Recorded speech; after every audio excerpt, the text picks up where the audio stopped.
Lipun channel bu mityeng tabiriba khwai tarabu channel asigi maikeidagi taramna okseri iramdamgi oiba Phungga Wari loinana tonghan tongan furup kanglupki wari masa kayama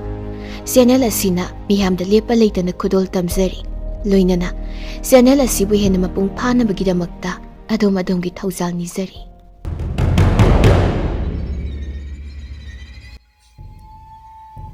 Thaina matam amada marup ahum lerami marup ahum asi amana ningthau machanupa aduga ani subadana bor mantri machanupa aduga ahum subadana lanjing purelgi machanupa marup ahum asi angang oiringidega hauna yamna nungsi chanana loina tinarai asumna makhoi ahum asi tatna thanadana yamna nungsi chanana laimiнаrakpana matamna asum haujin khibana haujikti makhoi ahum pakhang mapung marai pharaklami nongmadi ningthau machanupa aduna mahaki marup anida asumna hairami marup ani ngasidi mafam asi thadoktuna yamna arapa mafam amada koiba chatlusi asumna marup ahum adu wa khanaraba matungda makhoi masa masagi sagol amamam tongduna ningthau konung adudagi arapa mafam amada sagol thauduna laklami asum leptana lakpana arapa mafam amada yauраklami mafam asi yaurakpa matamdadi mafam asida oiramliba phibam asi yengba matamda aduki mati akiba phawrami leiramliba yumsing adu mi leibegi amata samin phanglamdi aduga uri wari kayamana haugjilami makhoi ahumna asum leptana lakpana maram oiraga chaningai thangningai su loisilaklami madudagidi ningthau machanupa adu yamna arang khawranglami mahakna marup anida hairami marup ani ai ising khawrangbani yadre ising khajikta thibirauba ningthau machanupa asigi waji tabada mahaki marup bor mantri gi machanupa aduna ising thiba tholaklami bor mantri machanupa aduna asum thorakpada ising yamna leiba pukhri ama thengnarami adubu mahakna ising asi phangduna su ising asi karamna pugane haina mahak wakhan khalami ising punanaba patradi amata yauramde madudagidi mahakna asum koini inglakpada yum ama urami yum asida changduna mahakna mi leibra haina kaurami mahakna kauba matam aduda masak matau yamna changkholabi leisabi amakhak thoraklami aduga leisabi aduna hanglami ibung kari obirabano ai mafam amadi lakjabani ising khajiktang logjage haiduna lakpani adubu ising hapnanaba patradi amatal yaudre aduna chanbiduna ichalna ising happa yaba patra amatangi aingondu pibiyo ibung ising hapnaba patrado ai soidana pijage adubu aigi yumda lakpa mithunglen amada seba angtang phangjakhige aduga nahangna pamliba ising patrado ai soidana pijage madudagidi ningthi jarbi aduna haiba wafum khudimak bor mantri machanupa aduna yarammi asumna makhoi animak imungda changaklami madudagidi ningthi jarbi aduna mathel lukoi hauraba kayama sillanglami mathel lukoi sing adu makhoi animak punna chaminarami madudagidi bor mantri machanupa aduna ware haiduna mahangna ising lawba lakhiba amadi ising hapnaba patra hangkhiba pumnamak kauthoklami madudagidi yamna nungaina awaba pumnamak koknaba mahak tumkhirami asumna bor mantri machanupa aduna laktrabada ningthau machanupa aduna lanjing purelgi machanupa adudasu hairami marup nahak muk chatuna ising khajikta ai lobiruso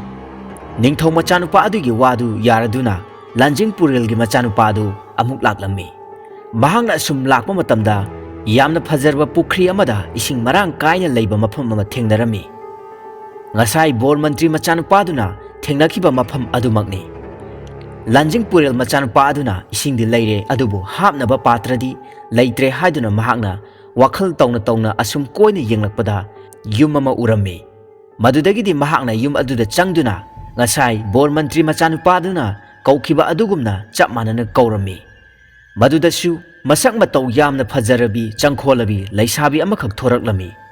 leisabi adunasu ngasai mamangda haikhiba adugumna mahaksu hairami madudagidi lanjing purelgi machanupa adusu yaraduna makhoi animak yum adugi manungda changlaklami masak matau changkholabi ningthi jarbi aduna hauraba mathelukoi kayama sillanglami mathelukoi sing adu lanjing purelgi machanupa aduna charam thaklami ꯃꯗꯨꯗꯒꯤꯗꯤ ꯃꯍꯥꯛꯅ ꯉꯁꯥꯏ ꯏꯁꯤꯡ ꯂꯧꯕ ꯂꯥꯛꯈꯤꯕ ꯑꯃꯗꯤ ꯏꯁꯤꯡ ꯍꯥꯞꯅꯕ ꯄꯥꯇ꯭ꯔ ꯍꯪꯈꯤꯕ ꯄꯨꯝꯅꯃꯛ ꯂꯣꯏꯅꯃꯛ ꯀꯥꯎꯊꯣꯛꯇꯨꯅ ꯌꯥꯝꯅ ꯅꯨꯡꯉꯥꯏꯅ ꯄꯣꯊꯥꯔꯝꯃꯤ꯫ ꯑꯁꯨꯝꯅ ꯃꯔꯨꯞ ꯑꯅꯤꯗꯨꯅ ꯂꯥꯛꯃꯟꯗ꯭ꯔꯕꯗꯨꯗ ꯅꯤꯡꯊꯧ ꯃꯆꯥꯅꯨꯄꯥ ꯑꯗꯨꯅ ꯅꯤꯡꯁꯥ ꯊꯤꯔꯗꯨꯅ ꯃꯍꯥꯛ ꯏꯁꯤꯡ ꯈꯧꯔꯥꯡꯕꯒꯤ ꯃꯌꯥꯏꯅ ꯌꯥꯝꯅ ꯋꯥꯅ ꯍꯧꯒꯠꯂꯛꯇꯨꯅ ꯑꯀꯣꯏꯕ ꯁꯤꯟꯕ ꯊꯨꯡꯅ ꯌꯦꯡꯂꯝꯃꯤ꯫ ꯃꯗꯨꯗꯒꯤ ꯃꯍꯥꯛꯅ ꯑꯁꯨꯝ ꯂꯥꯛꯇꯨꯅ ꯏꯁꯤꯡ ꯊꯤꯕ ꯆꯠꯂꯝꯃꯤ꯫ ꯑꯗꯨꯕꯨ ꯂꯥꯏꯕꯛ ꯊꯤꯕꯗꯒꯤꯗꯤ ꯃꯍꯥꯛꯀꯤ ꯃꯔꯨꯞ ꯑꯅꯤꯗꯨꯒ ꯊꯦꯡꯅꯈꯤꯗ꯭ꯔꯦ꯫ ꯑꯁꯨꯝꯅ ꯊꯥ 2-3 ꯍꯧꯖꯤꯟꯈ꯭ꯔꯕ ꯃꯇꯨꯡꯗ ꯂꯥꯏꯒꯤ ꯅꯣꯡꯗꯝꯗꯒꯤ ꯅꯤꯡꯊꯧ ꯃꯆꯥꯅꯨꯄꯥ ꯑꯗꯨꯅ ꯑꯁꯨꯝ ꯀꯣꯏꯅ ꯂꯥꯛꯄ ꯃꯇꯝꯗ ꯉꯁꯥꯏ ꯃꯃꯥꯡꯊꯛꯇ ꯕꯣꯔ ꯃꯟꯇ꯭ꯔꯤ ꯃꯆꯥꯅꯨꯄꯥ ꯑꯃꯗꯤ ꯂꯥꯟꯖꯤꯡ ꯄꯨꯔꯦꯜꯒꯤ ꯃꯆꯥꯅꯨꯄꯥ ꯃꯈꯣꯏ ꯑꯅꯤꯅ ꯌꯧꯈꯤꯕ ꯃꯐꯝ ꯑꯗꯨꯗ ꯅꯤꯡꯊꯧ ꯃꯆꯥꯅꯨꯄꯥ ꯑꯗꯨꯁꯨ ꯌꯧꯔꯛꯂꯝꯃꯤ꯫ ꯃꯍꯥꯛꯅ ꯑꯁꯨꯝ ꯂꯥꯛꯄꯗ ꯌꯥꯝꯅ ꯆꯥꯎꯔꯕ ꯅꯤꯡꯊꯧꯒꯤ ꯀꯣꯅꯨꯡꯒꯨꯝꯕ ꯌꯨꯝ ꯑꯃ ꯊꯦꯡꯅꯔꯝꯃꯤ꯫ ꯀꯣꯅꯨꯡ ꯑꯗꯨꯗ ꯀꯅꯥꯒꯨꯝꯕ ꯑꯃꯠꯇ ꯂꯩꯕꯒꯤ ꯁꯥꯅꯤꯟꯗꯤ ꯐꯪꯂꯝꯗꯦ꯫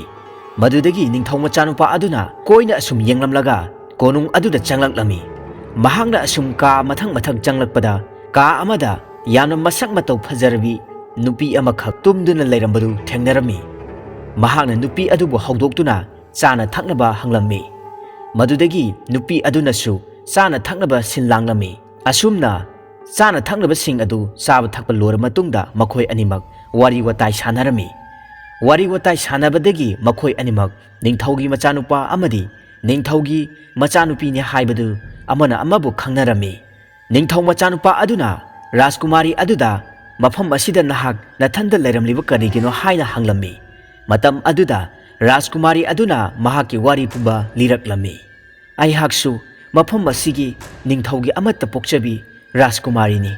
ꯑꯩꯈꯣꯏꯒꯤ ꯈꯨꯟ ꯑꯁꯦ ꯌꯥꯝꯅ ꯏꯪꯅ ꯆꯤꯛꯅ ꯃꯔꯥ ꯇꯞꯅ ꯄꯥꯟꯖꯔꯝꯃꯤ꯫ ꯏꯈꯪ ꯈꯪꯍꯧꯗꯅ ꯌꯥꯝꯅ ꯐꯠꯇꯕꯤ ꯍꯤꯡꯆꯥꯕꯤ ꯑꯅꯤꯈꯛꯅ ꯂꯥꯛꯇꯨꯅ ꯑꯩꯒꯤ ꯏꯄꯥ ꯏꯃꯥ, ꯑꯩꯒꯤ ꯁꯥꯒꯩ ꯅꯥꯇꯩ, ꯈꯨꯜ ꯑꯁꯤꯗ ꯂꯩꯃꯤꯟꯅꯔꯤꯕ ꯑꯩꯒꯤ ꯄ꯭ꯔꯖꯥ ꯄꯨꯝꯅꯃꯛ ꯃꯈꯣꯏ ꯑꯅꯤꯗꯨꯅ ꯂꯣꯏꯅ ꯍꯥꯠꯇꯣꯛꯇꯨꯅ ꯆꯥꯊꯣꯛꯈ꯭ꯔꯦ꯫ ꯑꯗꯨꯕꯨ ꯃꯈꯣꯏ ꯑꯅꯤꯅ ꯑꯩꯕꯨꯗꯤ ꯍꯥꯠꯇꯣꯛꯄꯤꯗ꯭ꯔꯦ꯫ ꯑꯩꯕꯨꯗꯤ ꯉꯁꯤ ꯐꯥꯎꯕ ꯃꯈꯣꯏ ꯑꯅꯤꯅ ꯃꯐꯝ ꯑꯁꯤꯗ ꯐꯥꯖꯤꯟꯗꯨꯅ ꯊꯝꯂꯛꯂꯤꯕꯅꯤ꯫ ꯅꯣꯡꯃꯒꯤ ꯅꯨꯃꯤꯠ ꯑꯃꯗꯁꯨ ꯃꯔꯥꯜ ꯂꯩꯖꯗ꯭ꯔꯕ ꯅꯨꯄꯥ ꯑꯅꯤꯈꯛ ꯃꯐꯝ ꯑꯁꯤꯗ ꯌꯧꯔꯛꯈꯤ꯫ ꯃꯈꯣꯏ ꯑꯅꯤꯕꯨꯁꯨ ꯐꯠꯇ꯭ꯔꯕꯤ ꯍꯤꯡꯆꯥꯕꯤ ꯑꯅꯤꯗꯨꯅ ꯃꯈꯣꯏꯒꯤ ꯅꯨꯄꯥ ꯑꯣꯏꯗꯨꯅ ꯃꯈꯣꯏꯅ ꯂꯩꯔꯛꯂꯤꯕꯁꯦ ꯊꯥ 2-3 ꯁꯨꯔꯛꯂꯦ꯫ ꯊꯪꯅꯕꯒꯤ ꯌꯨꯝ ꯑꯅꯤꯁꯦ ꯍꯤꯡꯆꯥꯕꯤ ꯑꯅꯤꯗꯨꯒꯤ ꯌꯨꯝ ꯑꯃꯃꯝꯅꯤ꯫ ꯑꯁꯨꯝꯅ ꯔꯥꯖꯀꯨꯃꯥꯔꯤ ꯑꯗꯨꯅ ꯍꯥꯏꯔꯛꯄ ꯄꯨꯝꯅꯃꯛ ꯅꯤꯡꯊꯧ ꯃꯆꯥꯅꯨꯄꯥ ꯑꯗꯨꯅꯁꯨ ꯋꯥꯈꯜ ꯇꯧꯔꯝꯃꯤ꯫ ꯍꯥꯏꯔꯤꯕ ꯃꯔꯥꯜ ꯂꯩꯖꯗ꯭ꯔꯕ ꯅꯨꯄꯥ ꯑꯅꯤꯗꯨ ꯃꯍꯥꯛꯀꯤ ꯃꯥꯡꯈ꯭ꯔꯕ ꯃꯔꯨꯞ ꯑꯅꯤꯗꯣ ꯁꯣꯏꯗꯅ ꯑꯣꯏꯔꯝꯒꯅꯤ ꯍꯥꯏꯕ ꯃꯍꯥꯛꯅ ꯊꯥꯖꯔꯝꯃꯤ꯫ ꯑꯁꯨꯝꯅ ꯃꯈꯣꯏ ꯑꯅꯤꯃꯛ ꯑꯁꯨꯝ ꯂꯣꯏꯅꯔꯛꯄꯅ ꯊꯃꯣꯏꯗ ꯑꯄꯥꯝ ꯅꯨꯡꯁꯤ ꯐꯥꯎꯔꯛꯂꯝꯃꯤ꯫ ꯃꯗꯨꯗꯒꯤ ꯃꯈꯣꯏ ꯑꯅꯤꯃꯛ ꯌꯨꯝꯕꯥꯟꯕꯒꯤ ꯂꯝꯕꯤꯗ ꯈꯣꯡ ꯊꯥꯡꯖꯤꯜꯂꯝꯃꯤ꯫